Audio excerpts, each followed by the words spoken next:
자, 반갑습니다. 정의뇌박 이지원입니다. 오늘은 ADHD에 대한 내용을 조금 다뤄볼까 하는데요. 여러 번 좀 이 내용에 대해서 다뤘지만, 요즘 점점 더 ADHD 문제로 좀 힘들어 하시는 분들, 그래서 그분들이 좀 궁금해하고 관심을 갖고 있는 이 부분들이 내가 ADHD가 왜 생겼고, 또 이 치료제가 도대체 어떤 작용을 하길래 나에게 도움이 되는 건지 이거에 대해서 궁금해 하시는 분들이 굉장히 많습니다. 그래서 그 내용에 대해서 좀 전문적인 내용이긴 한데 간단하게 좀 다뤄보도록 하겠습니다. ADHD는 어떻게 놓고 봤을 때는 병은 아닌데 치료를 받아야 되는 이런 병이라고 이제 볼 수가 있을 것 같아요. 이게 뇌 안에 어떤 이상의 변화나 이런 것들이 막 생기는 어떤 의미보다 뇌 안에 정상적으로 만들어져야 될 여러 가지 기능적인 네트워크가 잘 형성이 되지 않아서 목적 행동이 좀 어려운 거죠. 그래서 내가 어떤 거를 얻어내기 위해서 단계별로 거쳐야 될 행동들이 꾸준히 목적 행동으로 이어져서 나와야 되는데 그게 잘 되지 않는 이런 상태를 ADHD라고 볼 수가 있겠죠. 그게 그만큼 요즘 시대가 너무 자극도 많고 그래서 배워야 될 것도 많고 학습해야 될 것, 고려해야 될 것 이런 것들이 너무 많은 복잡한 세상이 되는 것도 한 가지 이유일 거예요. 한 가지 이유고 또 한 가지는 왜 옛날에 어떤 뉴스 기사에 이런 내용이 나온 게 있어요. 온 세상에 좋은 것들은 몽땅 다 해주고 과외도 다 시켜주고 학원도 다 보내주고 선생님 다 붙여주고 얘는 공부만 하면은 다른 것들은 아무것도 안 해도 되는데 왜 아이가 자꾸만 ADHD가 되는지 이런 내용에 대해서 기사가 났던 적이 있거든요. 근데 제가 봤을 때는 그게 문제인 거예요. 아이한테 다른 것들, 학습 이외에 다른 것들을 전혀 시키지 않는 게 사실 문제가 되는 거라고 볼 수가 있거든요.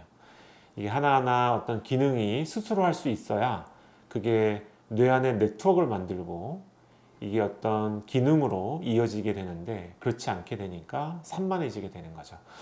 자, 그래서 그거를 개념적으로 이제 설명한 그림이 있어서 제가 하나 갖고 왔어요. 정상적인 뇌는 이렇게 여러 가지 연결들이 만들어져야 되는데 ADHD에 대한 뇌는 그렇지가 않다. 그리고 또 다른 그림에서도 원래 정상적으로 나이가 어릴 때에서 점점 나이가 들어가면서 네트워크가 이렇게 고도화가 돼야 되는데 그게 충분히 잘 이루어지지 않은 상태가 ADHD 상태라고 볼 수가 있다. 이렇게.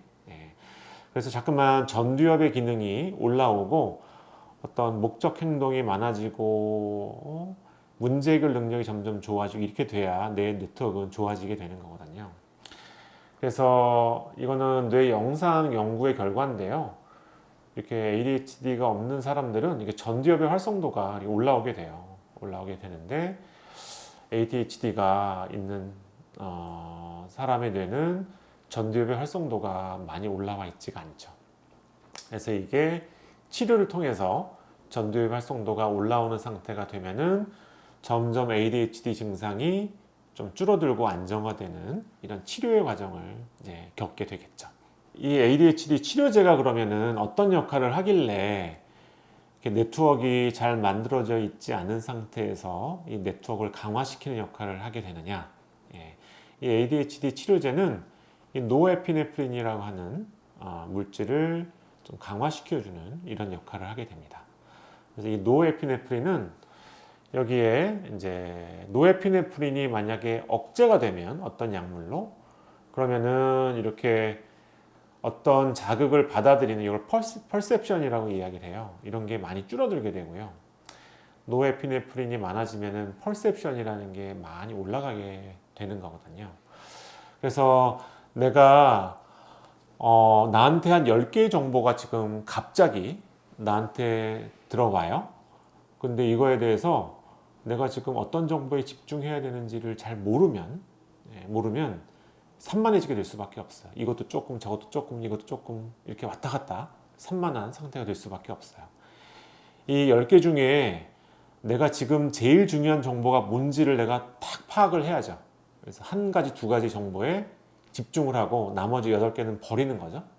이렇게 돼야 사람은 산만해지지 않고 뭔가에 집중해서 그 네트워크가 더 강화가 될 수가 있는 거죠. 그래서 이걸 이제 시그널 투 노이즈 레이쇼에 관련된 문제라고 이야기를 해요. 그래서 뇌에 들어오는 여러 정보 중에 우리가 이 모든 정보를 전부 다 시그널로 받아들일 수는 없어요.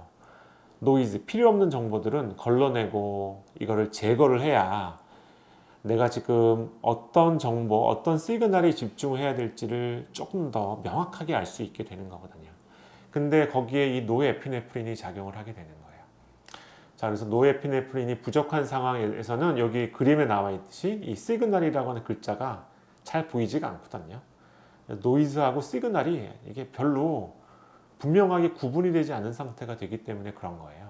근데 ADHD 치료제를 복용을 하게 되면 이 시그널들이 좀 더 분명하게 나한테 더 각인이 되는 효과가 생겨요. 그래서 노이즈를 훨씬 더 버리기 쉬운 상태가 되는 거죠. 그래서 내가 정상적으로 네트워크를 많이 학습하고 만드는 상태였으면 나한테 들어오는 여러 자극 중에 지금은 뭐 엄마도 뭐라고 하고 아빠도 뭐 어떻게 뭐 여러 가지 뭐 상황이 딱 있는데 지금은 엄마 말을 듣고 그걸 먼저 해결해야 될 때야. 딱 이렇게 뭔가에 몰두해서 집중할 수 있는, 판단할 수 있는 능력이 생겨야 정상적인데, 그렇지 않고 여러 군데 산만하게 조금씩 자극이 들어와서 나를 괴롭히면은 이러면 나는 어떤 거에도 집중하지 못하고 제대로 문제 해결을 해내지 못하겠죠. 근데 이런 상태에서 노에피네프린을 강화시켜 주게 되면은 내가 지금 어떤 문제에 더 집중해야 되는지가 몇 가지가 좀 두드러지게, 나머지 노이즈들은 버릴 수가 있게 되는 거죠. 버리거나 순서를 뒤로 밀어서 나중에 해결할 문제를 만들거나, 이게 이제 노에피네프린의 작용이에요.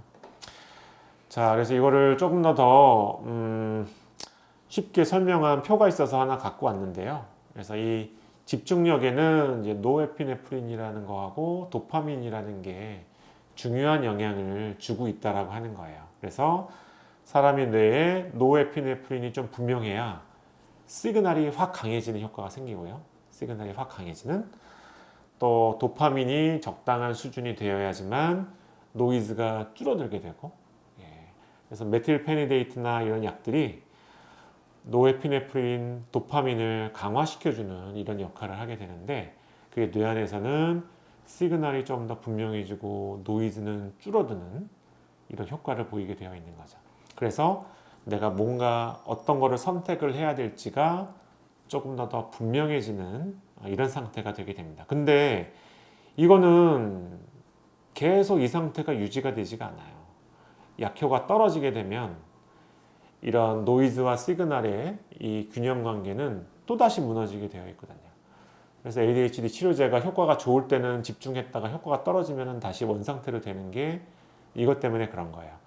그러면은 치료제를 복용하고 있는 과정 중에 어떤 일이 일어나야 되느냐? 내가 내 네트워크로 이제 스스로 약의 도움 없이 시그널과 노이즈를 분명하게 구분할 수 있는 이런 걸 자꾸만 훈련하고 습관을 만들고 학습하고 이렇게 해서 내 뇌의 네트워크를 변화를 시켜야 됩니다. 그래서 이 변화를 시키는 이 과정을 교과서나 이런 데서는 한 2년 정도의 치료 기간을 이야기를 하는 거고요. 그래서 이 ADHD 치료제는 좀 특이하게 작용을 해요. 작용 시간은 짧은데 그 시간 동안에 내가 습관이 개선이 되는 이런 효과가 시간이 쭉 지나면서 생기게 되고요.